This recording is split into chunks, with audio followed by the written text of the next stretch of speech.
क्या हो अगर कोई सबसे समझदार इंसान, सबसे बुद्धिमान इंसान अपनी ही गलती मान ले। आज हम एक ऐसी ही दिलचस्प कहानी में गहरे उतरेंगे जहां बीरबल ने खुद को ही अपराधी साबित कर दिया था।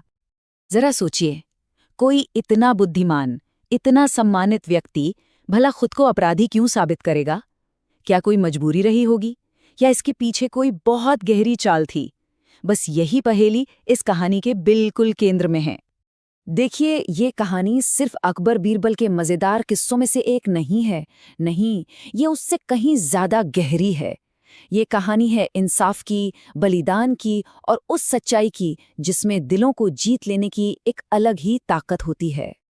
तो चलिए, कहानी शुरू होती है एक ऐसे संकट से जिसने मुगल दरबार की नींव तक हिला के रख दी थी। हुआ यूं कि एक सुबह मुगल दरबार में हड़कंप मच गया। शाही खजाने से एक बेशकीमती हीरा गायब था। अब ये सिर्फ एक चोरी नहीं थी, ये तो बादशाह अकबर की सत्ता पर एक सीधा सवाल था। सम्राट अकबर का गुस्सा तो जैसे 7वें आसमान पर था। उन्होंने गरजते हुए कहा, आज तक मेरे राज्य में ऐसी हिम्मत किसी की नहीं हुई। बीरबल, फौरन पता लगाओ अपराधी कौन है। पूरे दरबार पर एक भारी दबाव साफ महसूस किया जा सकता था। और इतने तनाव और गुस्से के माहौल में सिर्फ एक ही इंसान था जो बिल्कुल शांत था, बीरबल। उन्होंने बड़े ही आराम से कहा, जहांपना, मुझे बस एक दिन का समय दीजिए। और बस यहीं से कहानी का असली पेज शुरू होता है।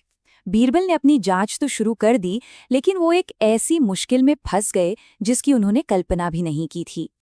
बीरबल की खुफिया जांच ने एक चौंकाने वाली सच्चाई सामने ला दी।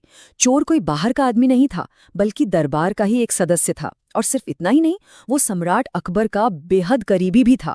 बीरबल समझ गए कि सच का खुलासा करने का मतलब है एक पूरे परिवार की तबाही। अब बीरबल एक ऐसे दोहराहे पर खड़े थे जहां दोनों रास्ते मुश्किल थे। एक तरफ था सच का रास्ता, जो एक परिवार को बर्बादी की ओर ले जाता, और दूसरी तरफ थी खामोशी, जहां इंसाफ की हार हो जाती। दोनों ही रास्तों का अंजाम बहुत भयानक था।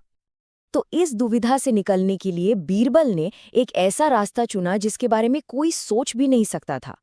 अब कहानी उस अविश्वसनीय इकबालनामे की तरफ बढ़ती है, जो इतिहास में हमेशा के लिए दर्ज हो गया। अगले दिन दरबार लगा। चारों तरफ एक अजीब सा सन्नाटा पसरा हुआ था और सबकी निगाहें सिर्फ बीरबल पर टिकी थीं। सम्राट अकबर ने सीधा सवाल किया, बीरबल, अपराधी कौन है? और फिर पूरे दरबार के सामने बीरबल ने वो शब्द कहे जिसने सब कुछ बदल दिया। उन्होंने सिर झुकाकर कहा, जहांपना, वो अपराधी मैं हूं। एक पल के लिए तो जैसे वक्त ही थम गया। पूरे दरबार में गहरा सन्नाटा छा गया। किसी को भी अपने कानों पर यकीन ही नहीं हो रहा था। सम्राट अकबर का चेहरा गुस्से से लाल हो गया। उन्हें लगा कि उनका सबसे भरोसेमंद मंत्री उनका मजाक उड़ा रहा है। वो चीख पड़े, बीरबल, मेरे साथ मजाक करने की हिम्मत मत करना। लेकिन बीरबल का चेहरा बिल्कुल शांत था। उन्होंने अपनी जेब से वही चोरी हुआ हीरा निकाला और सम्राट के सामने रख दिया। अब किसी भी शक की कोई गुंजाइश बाकी नहीं थी। तो आखिर इस चौंकाने वाले कबूलनामे के पीछे का सच क्या था? अब वक्त था पर्दे के पीछे की कहानी जानने का। बीरबल ने खुलासा किया कि असली अपराधी अकबर का एक वफादार सेवक था, और उसने ये चोरी लालच में नहीं की, बल्कि एक पिता की मजबूरी में की थी। उसकी बेटी बहुत बीमार थी और उसके इलाज के लिए पैसों की सख्त जरूरत थी। ये एक लाचार पिता का आखिरी कदम था।